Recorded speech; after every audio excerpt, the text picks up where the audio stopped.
Some killers are so monstrous, their crimes are almost impossible to comprehend. Their cruelty shocks even the most hardened veteran detectives. Today, we're talking about two such men, Lawrence Bittaker and Roy Norris. They first met in prison, two predators who discovered they shared a dark bond over violent fantasies. Before their release, they made a promise to each other. Once they were out, they would team up. And they kept that promise. They got a silver van, which they chillingly nicknamed the Murder Mac. But it was what they kept inside that revealed their true intentions. In the back of that van was a toolbox. It wasn't filled with tools for construction or repair. It contained pliers, ice picks, hammers, and vice grips. These were their instruments of torture. Their targets were teenage girls, abducted right off the sunny streets of Southern California in the late 1970s. Bittaker and Norris would drive their victims to desolate, winding mountain roads. In that remote isolation, the horror would begin, and they recorded it all. They created hours of audio tape, documenting the torture they inflicted. When detectives finally discovered these tapes, they were horrified. This wasn't just evidence. It was the sound of pure evil. One detective described the recordings as the most disturbing audio evidence ever collected.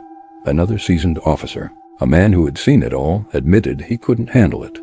He said, "I turned the tape off after 2 minutes. I just couldn't continue. The investigation was intense." Eventually, the pressure became too much for Roy Norris. He broke. He confessed to everything, laying out the entire gruesome story for detectives. He detailed the abductions, the torture, the locations, and how they disposed of the bodies. Norris's detailed confession was the key that locked the cage on his partner. In court, his testimony trapped Bittaker.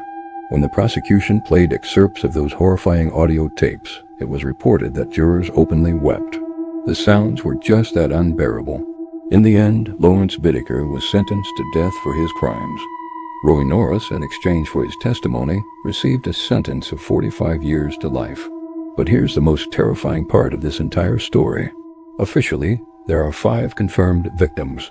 5 young lives stolen in the most brutal way imaginable. However, during his confession, Norris hinted that there were more. Many more. Investigators and experts widely believe the true victim count is far higher, but Bittaker and Norris took the full truth, and the names of their other victims to their graves. The secrets of the missing girls died with them. Thank you for watching. If you found this case as compelling as we did, please consider subscribing for more deep dives into true crime history. Stay safe out there.